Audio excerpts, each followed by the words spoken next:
नमस्कार, मैं हूं शुभ मिश्रा और आप सभी दर्शकों का अन्नदाता कार्यक्रम में बहुत बहुत स्वागत करती हूं। हमारे देश का किसान जन का पोषक है, वो श्रम का देवता है, अन्नदाता है और उसमें ही भारत की आत्मा निवास करती है। ऐसे ही किसानों की प्रगति के लिए हम खेती बाड़ी से जुड़ी बहुत सी नई लाभकारी जानकारियां हर रोज सुबह आपके लिए लेकर आते हैं। तो चलिए कार्यक्रम शुरू करने से पहले देखते हैं क्या है आज के अन्नदाता में खास। भिंडी की फसल में लगने वाले रोगों की रोकथाम।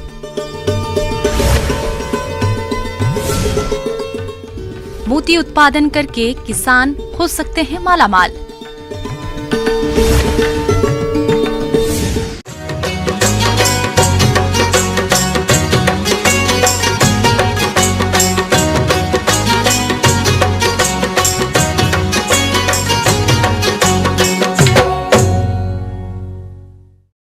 कई किसान भाई अपने खेतों में भिंडी की खेती कर रहे हैं। फसल का अच्छा और ज्यादा उत्पादन हो, इसके लिए दिन रात फसल की देखभाल भी करते हैं, मगर फिर भी कई बार भिंडी की फसल कीट और रोगों की चपेट में आ जाती है, जिसका सीधा असर फसल उत्पादन पर पड़ता है और किसान को आर्थिक नुकसान पहुंचता है। भिंडी की फसल में पीत शिरा बीमारी होती है, जो कि सफेद मक्खी कीट से फैलती है। इसीलिए इसका समय रहते नियंत्रण करना बेहद जरूरी है। चलिए इसके बारे में जानते हैं बिहार कृषि विश्वविद्यालय सबौर जिला भागलपुर के पौध रोग वैज्ञानिक डॉक्टर एपी भगत से।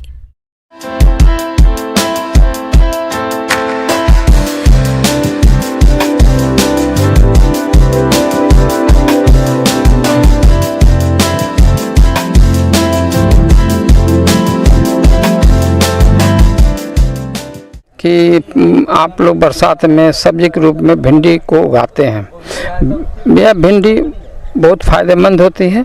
अगर भिंडी को अगर खाया जाए तो आँख की रोशनी को भोजन मिलता है, आपको अच्छा रहता है। तो अब इसका महत्व ये है। दूसरा है, इसमें फाइबरस कंटेंट ज़्यादा होता है, जिससे आपके फ़ायदेमंद है कि आपको कोई भी गैस्ट्रिक वगैरह नहीं होता है। तो आप देखते हैं कि जब भी पौधा उगता है 21 से 22 दिन पर यह पौधा पीला पीला दिखाई पड़ने लगता है। तो वहाँ और बाद में यह वृद्धि होता है 2, 3, 4, 5 होते हुए पूरे 40-45 दिन पूरा खेत आप देखते हैं पीला हो जाता है। तो यह वायरस जनित है, विषाणु जनित है। यह अपने आप नहीं होता है। यह विषाणु जनित को फैलाने वाला एक छोटी सी मक्खी होती है, जिसको उजली मक्खी बोलते हैं, वाइट फ्लाई बोलते हैं। यह छोटी मक्खी जो होता है आपको दिखाई नहीं पड़ता है और यह रहता है जब भी बैठेगा तो पत्ते के नीचे सतह पर बैठता है। इसलिए बैठता है कि वहाँ वह सुकोमल होता है, उसका जो है भोजन करने वाला अंग जो है वह सुई जैसा होता है, वह नीचे में से कोमल जगह पर डाल देता है, जिससे उससे भोजन प्राप्त करता है। आप समझ सकते हैं छोटी मक्खी कितना निष्क्रिय है, कितना हानिकारक होता है, खाता है और रोग फैलाता है। आप देखेंगे शुरू में कि छोटे छोटे महीन जो भेन है, नस है, वो पीला पीला दिखाई पड़ता है और हरा पत्ती में पीला पीला रेखानुमा दिखाई पड़ता है। बाद में देखेंगे यह हरापन धीरे धीरे आपका बढ़ जाता है भेन का, नस का। उसके बाद देखेंगे खूब पीला होगा तो आपका हरापन गायब हो जाता है, खाली पीला रंग रहेगा और बहुत ज़्यादा आक्रांत होता है, पूरे पौधे ही पीलापन दिखाई पड़ता है। ये आपके लक्षण इस विषाणु रोग का। भिंडी की फसल में रोगों की बात करें तो इस फसल में पाउडरी मिल्ड्यू रोग का प्रकोप होता है।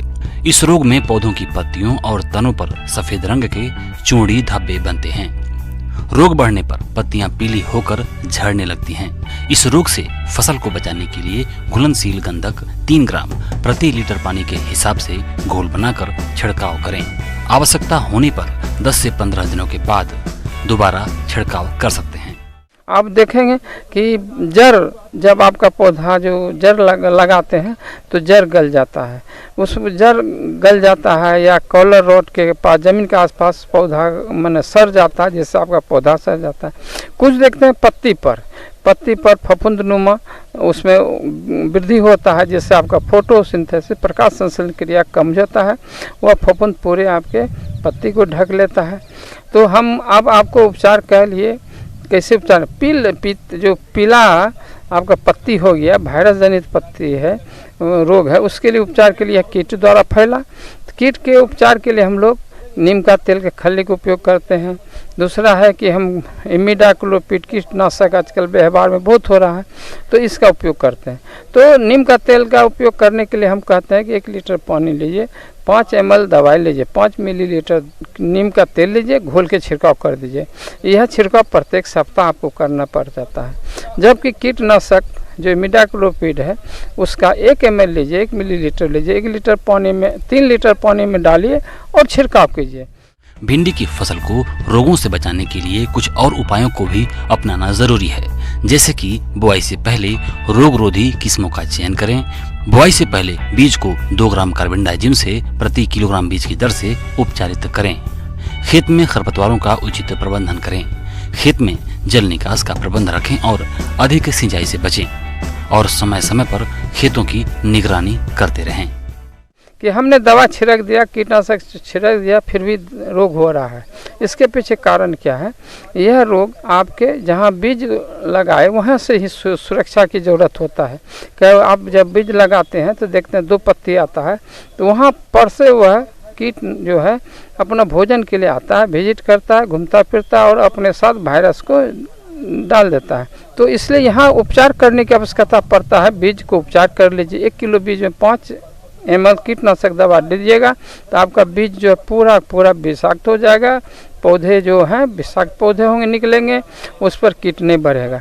दूसरा जो हम फफूंद वाली जो पौधा सड़ने की बात बताया, जड़ के द्वारा जो होता है, उसके लिए आप क्या करेंगे?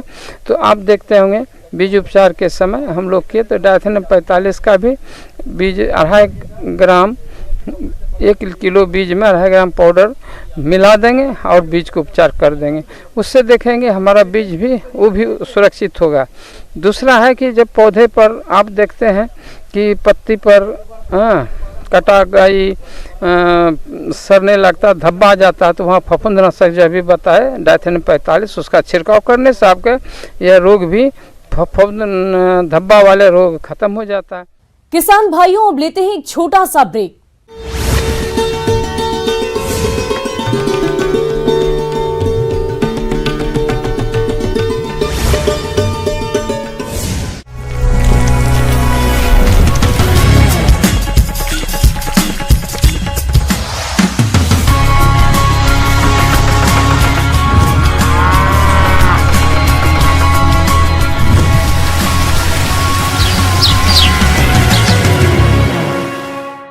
और ब्रेक के बाद आप सभी दर्शकों का अन्नदाता में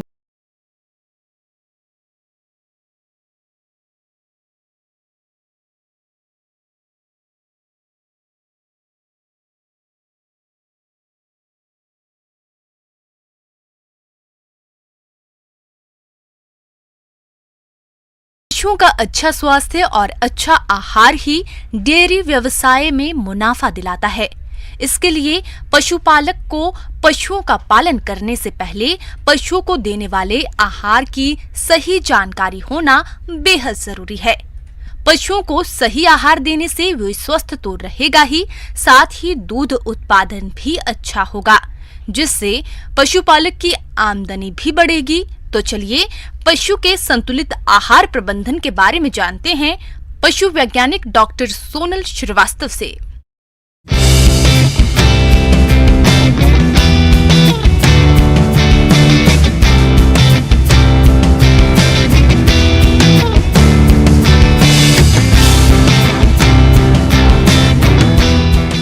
और मैं आप सभी को पशुओं में आहार प्रबंधन के विषय में जानकारी देना चाहूँगी। चूँकि हम पशु खरीदते हैं और उसमें बहुत पैसे खर्च करते हैं, मगर यदि हम पशुओं का आहार प्रबंधन अच्छे तरीके से नहीं करते हैं तो उनसे हम प्रोडक्शन नहीं ले पाते, पशुओं से दूध का उत्पादन अच्छे से नहीं होता। इसीलिए हमें आहार प्रबंधन बहुत आवश्यक है। किसान भाइयों, दुधारू पशुओं से अधिक दुग्ध उत्पादन मिले, इसके लिए पशुओं के आहार प्रबंधन पर विशेष ध्यान देने की आवश्यकता होती है। यदि आप थोड़ी सी भी लापरवाही करते हैं तो दूध उत्पादन में भारी गिरावट आ सकती है, जबकि डेयरी व्यवसाय में 60% खर्चा आहार प्रबंधन पर ही आता है। इसलिए आहार प्रबंधन पर अधिक ध्यान देने की जरूरत होती है। तो पशुओं का जो आहार की मात्रा जितनी उन्हें ज़रूरत है उसका कैलकुलेशन हम ड्राई मैटर के हिसाब से करते हैं। कितना ड्राई मैटर कितने किलो के पशु को आवश्यक है।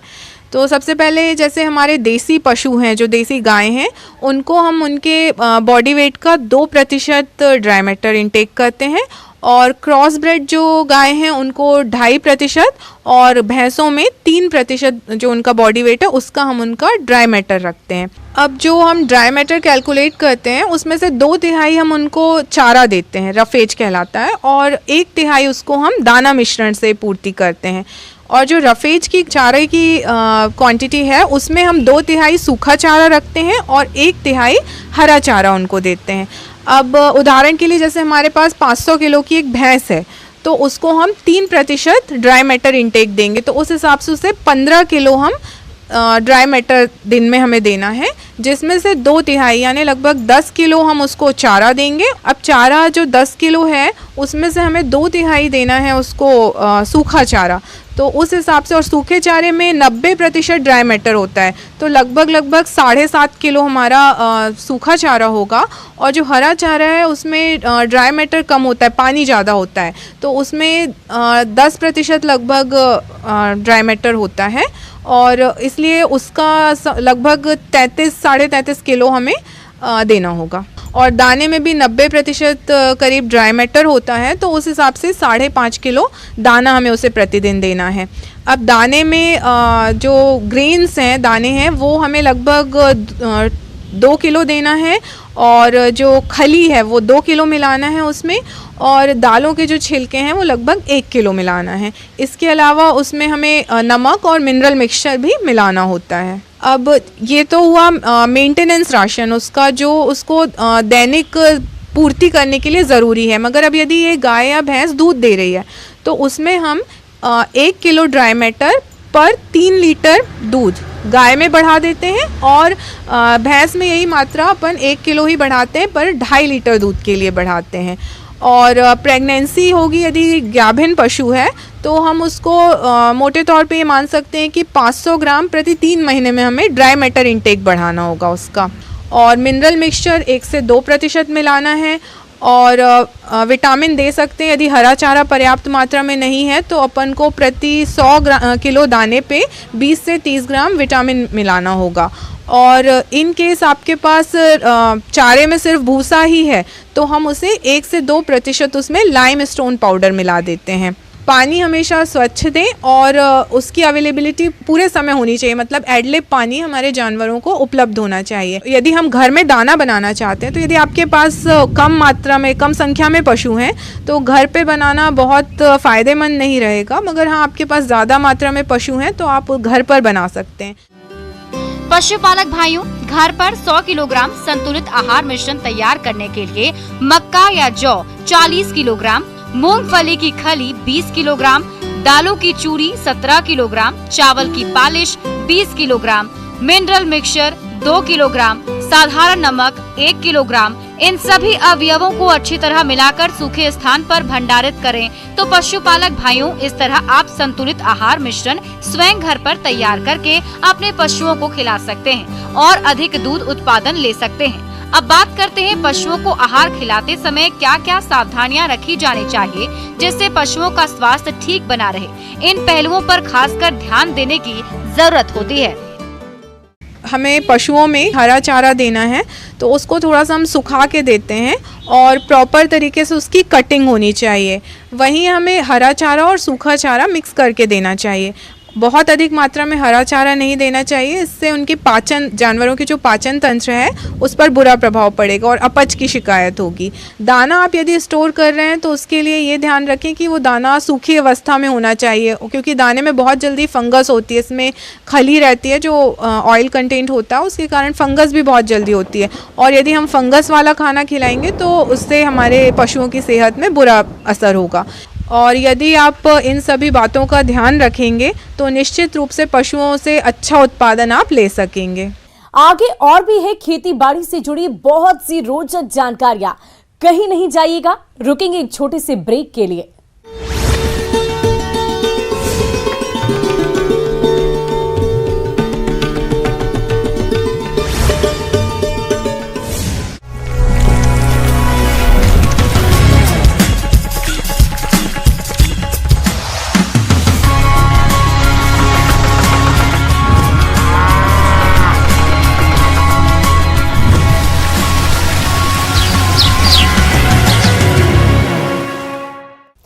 ब्रेक के बाद एक बार फिर से आप सभी दर्शकों का अन्नदाता कार्यक्रम में स्वागत है।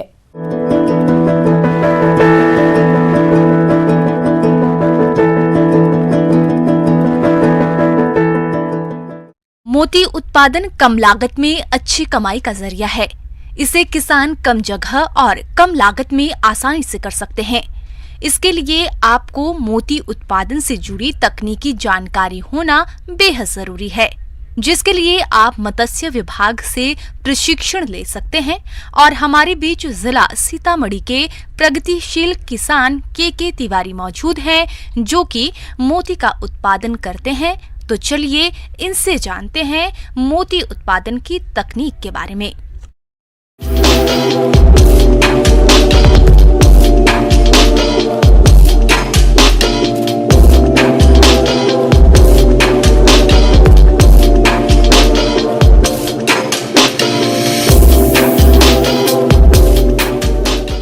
मोती पालन के लिए यहाँ जो हम लोग के यहाँ जो लोकल पॉन्ड है या नदी है जिसमें पानी चलते रहता है, उसी में इस तरह का हमारा सिपिया मिल जाता है। उस सिपिया को हम कलेक्ट करते हैं। कलेक्ट करके छोटे छोटे तालाब में हम उसको इस स्टाइल में, जिस तरह से यहाँ देख लिया जाए, इस तरीके से उसको हमको इंस्टॉल कर देते हैं। प्राकृतिक रूप से एक मोती का निर्माण तब होता है जब कोई बाहरी कण जैसे रेत, कीट आदि किसी सीप के भीतर प्रवेश कर जाते हैं और सीप उन्हें बाहर नहीं निकाल पाता, बजाय उसके ऊपर चमकदार परतें जमा होती जाती है। इसी आसान तरीके को मोती उत्पादन में इस्तेमाल किया जाता है। जब वो 2-3 महीने इंस्टॉल कर देते हैं, उसके बाद हम उसका एक छोटा सा ऑपरेशन होता है, जिसका ये टूल्स वगैरह है, ये ऑपरेशन करके इसके अंदर हम जो भी जिस तरह का मोती निकालेंगे वो आकृति इसके अंदर हम डालते हैं। मोती की खेती के लिए सबसे अनुकूल मौसम शरद ऋतु यानी अक्टूबर से दिसंबर तक का समय माना जाता है। कम से कम 10 गुना 10 फीट या बड़े आकार के तालाब में मोतियों की खेती की जा सकती है। मोती संवर्धन के लिए 0.4 हेक्टेयर जैसे छोटे तालाब में अधिकतम 25,000 सीपी से मोती उत्पादन किया जा सकता है। खेती शुरू करने के लिए किसान को पहले तालाब, नदी आदि से सीपों को इकट्ठा करना होता है या फिर इन्हें खरीदा भी जा सकता है। सीपियों की पालन कर उचित समय में इनका शल्य क्रिया करना पड़ता है, जिसके लिए कुछ सर्जरी औजारों की जरूरत होती है, जिन्हें आप घर पर भी तैयार कर सकते हैं। इसके बाद प्रत्येक सीप में छोटी सी शल्य क्रिया के बाद इसके भीतर 4 से 6 मिलीमीटर व्यास वाले साधारण या डिजाइनदार बीड जैसे गणेश, बुद्ध, पुष्प, आकृति आदि डाले जाते हैं। फिर सीप को बंद किया जाता है। इन सीपों को नायलॉन बैग में 10 दिनों तक एंटीबायोटिक और प्राकृतिक चारों पर रखा जाता है। रोजाना इनका निरीक्षण किया जाता है और मृत सीपों को हटा लेते हैं। साल भर इसकी देखरेख करते हैं। वाटर का जो पैरामीटर है उसको हम मेंटेन करते हैं। इसमें टेम्परेचर मेंटेन रखना पड़ता है कि इसका टेम्परेचर 30 डिग्री से ऊपर न जाए। इसके लिए ऊपर से एक छावनी लगा दीजिए, नेट सेट लगा दीजिए, तो 30 के ऊपर नहीं जाता है। और कुछ मछली इसमें डाल दिया जाए जो बदमाश मछली नहीं होता है, जैसे रोहू, कतला, ये सब नहीं डाल दीजिए। जो बदमाश नहीं होता है वो वाटर को मेंटेन करके रखेगा। तालाब या टैंक में सीपियों के आहार के लिए आप प्रति 100 लीटर पानी में गोबर 300 ग्राम, यूरिया 300 ग्राम, DAP 150 ग्राम और SSP 150 ग्राम का मिश्रण बनाते हैं। 10 से 15 दिनों के लिए धूप में छोड़ देते हैं। इसके बाद पानी का रंग हरा हो जाता है, जिसमें प्लवॉक और शैवाल तैयार हो जाते हैं, जो कि सीपियों का मुख्य आहार होता है। मोती उत्पादन काफी सरल बिजनेस है, बस थोड़ी सी सावधानी को बरतने की जरूरत है। इसके लिए आप प्रशिक्षण ले सकते हैं। अब इन सीपों को तालाबों में डाल दिया जाता है। इसके बाद 2 या 1 सीपी प्रति बैग में रखकर नायलॉन बैग को बांस या बोतल के सहारे लटका दिया जाता है और तालाब में 1 मीटर की गहराई पर छोड़ दिया जाता है। प्रति हेक्टेयर तालाब में 20 से 30 हजार सीपी का पालन किया जा सकता है। इसके बाद कालांतर में धीरे धीरे सीप के अंदर निकलने वाले पदार्थ बीट के चारों ओर जमने लगते हैं, जो अंत में मोती का रूप ले लेते हैं। लगभग 8 से 10 माह बाद सीप को चीरकर मोती निकाल लिया जाता है। समस्या कुछ नहीं आती है। ऑपरेशन करने का जो इसका टाइम होता है वो छठ और होली के टाइम में इसका ऑपरेशन का पीरियड होता है। उसमें आप इसका ऑपरेशन कर दीजिए, देख रेख करते रहिए, कहीं कोई प्रॉब्लम नहीं है। कुछ मोर्टेलिटी होता है, यानी कि 20% का नुकसान आपको हो सकता है, लेकिन 80% आपको बच जाएगा। और एक सिपिया में 2 मोती आता है, और 2 मोती अगर 500 के रेट में ही बिकता है तो 1000 में आता है। तो अगर इसका लागत 50 रुपये से ज़्यादा नहीं है, और प्रॉफिट कम से कम 500 रुपये है, तो 450 रुपये बच जाते हैं। तो सबसे ज़्यादा बेनिफिट का ही काम है। फिर हमारा वो मोती इस तरीके से निकल जाता है। ये छोटे किसान के लिए सबसे फायदेमंद चीज़ है।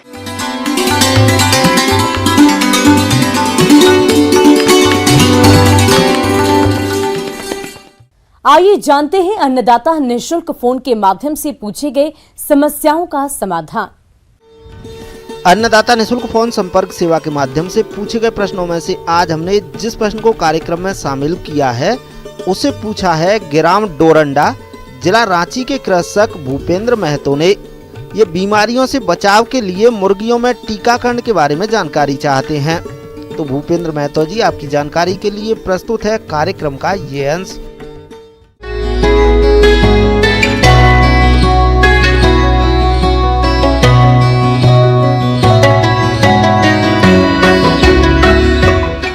वर्तमान में अभी बढ़िया सीजन प्रारंभ होने वाला है, अंडों की बहुत मांग अभी होगी। तो लेकिन इसमें एक बहुत महत्वपूर्ण बात है कि किस प्रकार से आप अपनी बर्ड्स हैं उनके स्वास्थ्य का प्रबंधन करें, जिसमें सबसे महत्वपूर्ण है वैक्सीनेशन, टीकाकरण। क्योंकि एक मूलभूत सिद्धांत है कि बचाव बीमारी के इलाज से ज़्यादा अच्छा होता है। अगर आप किसी भी बीमारी को आने से रोक लेंगे तो आपकी बीमारी मुर्गियों को कोई नुकसान भी नहीं होगा, और जो इनके इलाज में जो अनावश्यक रूप से खर्च होने वाला है उससे भी आप बच सकते हैं। मुर्गियों में आने वाली घातक बीमारियों के कारण मुर्गी पालक किसानों को आर्थिक हानि का सामना करना पड़ता है। तो आप इन रोगों से अपनी मुर्गियों को बचाने के लिए टीकाकरण कैसे करें, इसकी समस्त जानकारी कुछ इस तरह से है।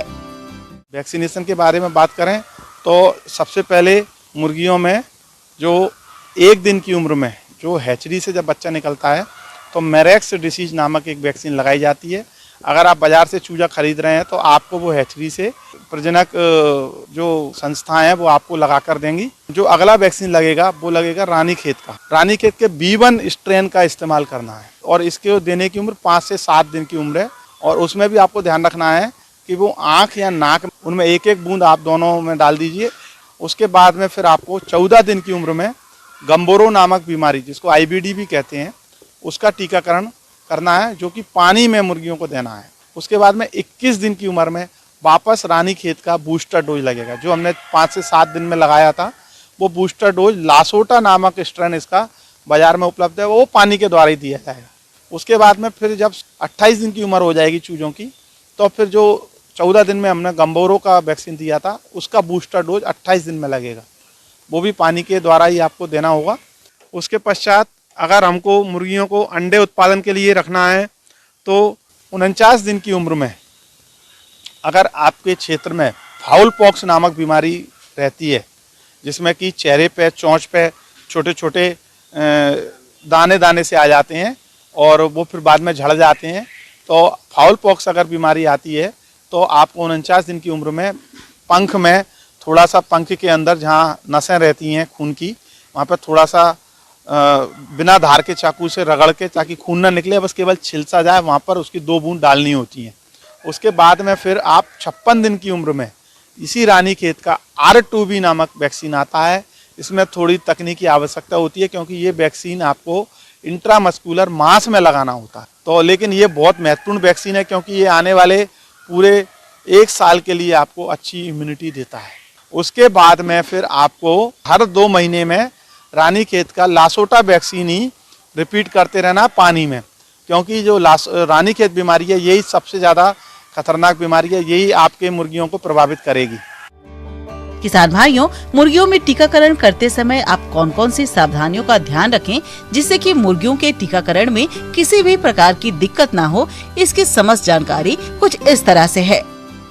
तो लेकिन इसमें एक बहुत महत्वपूर्ण बात है कि किस प्रकार से आप अपनी बर्ड्स हैं टीकाकरण में जो विशेष कुछ मुख्य बातें हैं, पहले उनकी चर्चा करेंगे। सबसे पहले जब कभी हमको मुर्गियों का टीकाकरण करना होता है तो उसके करीब 1 सप्ताह पहले हमें उनका डिवर्मिंग करनी चाहिए। उसके लिए बाज़ार में जो डिवर्मर, एल्बेंडाजोल, फेनबेंडाजोल, आइवरमेक्टिन के सॉल्यूशन के लिक्विड दवाइयाँ उपलब्ध हैं। आप उनको पानी में मिलाकर मुर्गियों को दे दीजिए।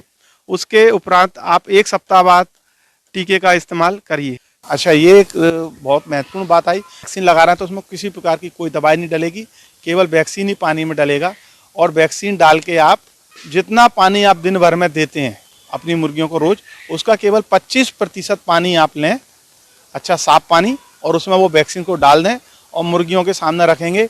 चूँकि उन्होंने दाना खाया हुआ है, उनको प्यास लगी हुई है, वो पूरे पानी को तुरंत पी जाएंगी।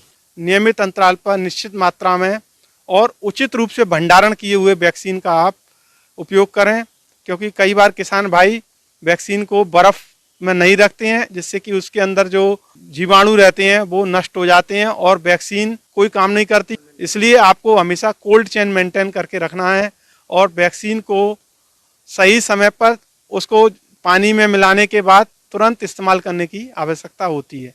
आधा से 1 घंटे के उपरांत वैक्सीन की जो क्षमता है वो कम होने लगती है, इसलिए आप वैक्सीन को उसके जो डाइल्यूएंट घोल है उसमें मिलाने के आधा से 1 घंटे के बाद तुरंत इस्तेमाल कर लीजिए। हाँ, ये लिवर टॉनिक का भी बहुत महत्वपूर्ण है, क्योंकि इनकी वृद्धि दर बहुत ज़्यादा है, तो उस पर लिवर पे बहुत मेटाबॉलिज्म के लिए, उनको खाने को पचाने के लिए, एंजाइम बनाने के लिए बड़ा दबाव आता है। तो इसमें लिवर को थोड़ा सपोर्ट करने के लिए हम हर्बल लिवर टॉनिक भी दे सकते हैं, और साथ साथ में विटामिन डी और कैल्शियम भी आप मुर्गियों को एक्स्ट्रा दे सकते हैं, जो बाइमिनरल, ऑस्ट्रोबैट करके लिक्विड आते हैं, और भी कई सारी कंपनियों के लिक्विड उपलब्ध हैं, वो आप पानी में मिला के दे सकते हैं, जिससे कि इनकी वृद्धि भी अच्छी होगी, लिवर अच्छा काम करेगा, अच्छे से पाचन होगा, तो जो आप दाना दे रहे हैं वो अच्छे से पचेगा और उसका भरपूर लाभ मुर्गियों को प्राप्त होगा। किसान भाइयों, कृषि संबंधित समस्या और सुझाव के लिए आप हमें इस पते पर संपर्क कर सकते हैं। प्रोड्यूसर अन्नदाता, news 18 Bihar Jharkhand, Ramoji film city, Hyderabad 501512, और साथ ही आप हमें ईमेल भी कर सकते हैं। हमारा ईमेल आईडी है p18annadatabihar@nw18.com।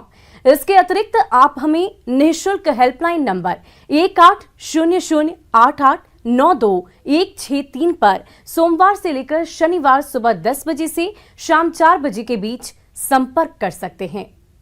और अब समय हो रहा है आपसे विदा लेने का। कल फिर होगी मुलाकात कृषि से जुड़ी महत्वपूर्ण जानकारियों के साथ। नमस्कार।